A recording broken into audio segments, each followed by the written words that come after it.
Laidą remia Fakto Auto, naujausi Hyundai crossoveriai, įvairūs modeliai kiekvieno skoniui. Laidos rėmėjas rrr.lt. Raskite savo dalį.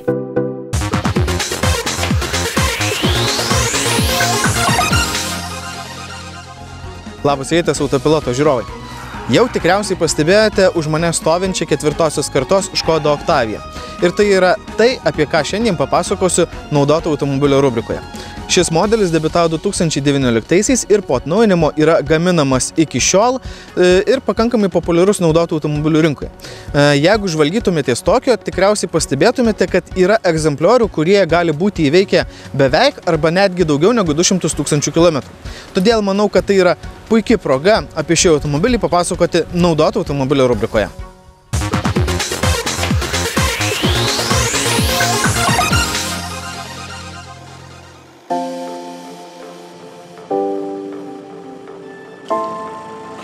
Šiais padidinto pravažumo crossoverių ir elektromobilių laikais Škoda vis dar siūlo tai, ko nori nemaža dalis vairuotojų – praktiškus universalus su dizeliniais varikliais. Būtent tokia yra ir šiandien bandoma Octavia.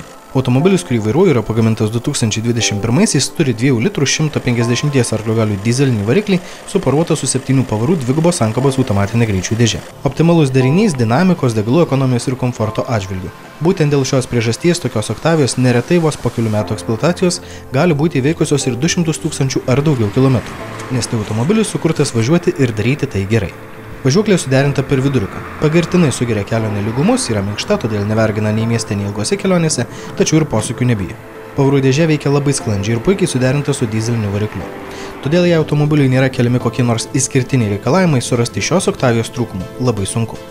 Žinoma, tokios Octavios gali turėti ir kitokius variklius.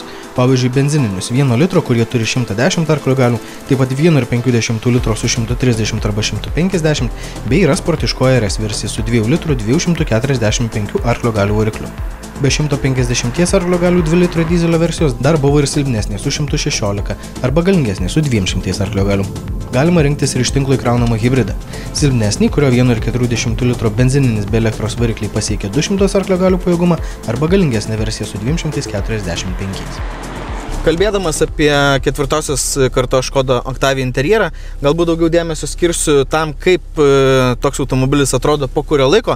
Tai pavyzdžiui, šiandien turime Octavia, kuri yra įveikusi daugiau negu 170 000 kilometrų ir galiu pasakyti, kad viskas čia atrodo labai ir netgi labai neblogai.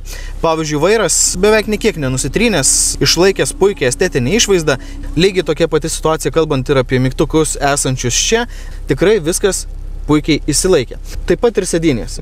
Jos niekiek nepraradusios savo standumo, neapsitrynusios, neapsiširpėtojusios ar kažkaip kitaip rodančios, kad žiūrėkit, aš jau pradedu byrėti.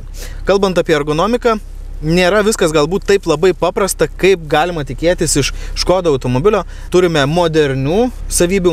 Čia yra lietimui jautrus ekranas. Sakyčiau, optimalaus dydžio tikrai nėra per didelis ar per mažas. Jį valdyti ganėtinai patogu, tačiau norint atrasti visas funkcijas, reikės truputėlį padirbėti ir panaršyti jo meniu. Ir galiausiai apie bendrą interjero kokybę, tai turime visko. Turime ir tokių malonesnių ar įdomesnių medžiagų, turime truputėlį kontrastingų medžiagų, kurios suteikia gyvumo interjerui, bet apskritai, tai yra Škoda, per daug iš jos tikėtis nereikėtų, daug kieto juodo plastiko, kurio nėra labai malonu liesti, bet tai yra ekonominės klasės, daugeliu vairuotojų tinkantis ir pritaikytas automobilis. Todėl ieškoti kažko ypatingo jame ir nereikėtų. Gal ir nieko ypatingo, bet tikrai nieko blogo. 4-os kartos Octavia yra tiesiog patogus ir praktiškas automobilis su tiek kokybės, kiek to reikia, kad būtų išlaikyta patraukli kaina bei jaukumas. Nesvarbu, pasirinksite universalą ar liftbacką, šis modelis siūlo pakankamai erdvės sėdintiems tiek priekyje, tiek ir gale. Taip pat gausite ir praktišką bagažinę. Į universalą galima sutalpinti 640 litrų krovinį, o į liftbacką kiek mažiau – 600 litrų.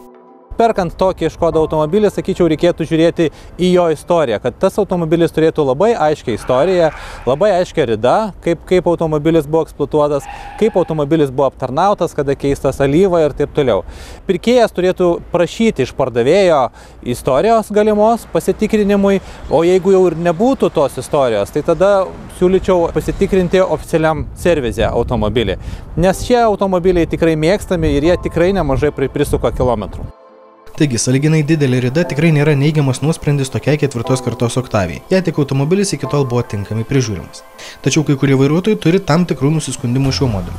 Dažniausiai problemų kelia multimedijos sistema, kuris stringa ir kartais neveikia visiškai. Dažniausiai padeda programinės įrangos atnaujinimas. Dalis vairuotojų skundėsi ir dėl sugedusių 1 bei 1,5 litro benzininių variklių turbinų, o perkant vieną iš tokių pasiūlymų su rida didesnė nei 200 000 km, papildomą dėmesį reikėtų skirti paskirstymo grandinį. Jeigu manote, kad būtent tokia 4 kartos Škoda Octavia yra pasirinkimas, kuris tinkamiausias jums, tai galbūt jums tiktų ir konkrečiai ši, kurią bandau šiandien. Šį automobilį galite įsigyti iš polizinginiai.lt, kaina yra 21 950 €. Jeigu norite atsinaujinti automobilį, nenorite užsiimti seno automobilio pardavimu, tai galite atvykti į polizinginį.lt, kur specialistai įvertins jūsų turimo automobilio vertę ir pasiūlys įsigyti naujesnį automobilį, atskaičiuodami naujos sumos tiek, kiek vertas jūsų senasis.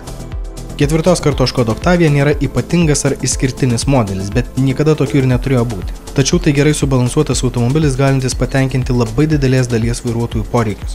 Naudotų automobilių rinkoje jų pasirinkimas didelis, o egzemplioriai su didelė rida nebūtinai turėtų būti ignoruojami, nes jie, jei buvo tinkamai prižiūrimi, tai be problemų gali tarnauti ir toliau.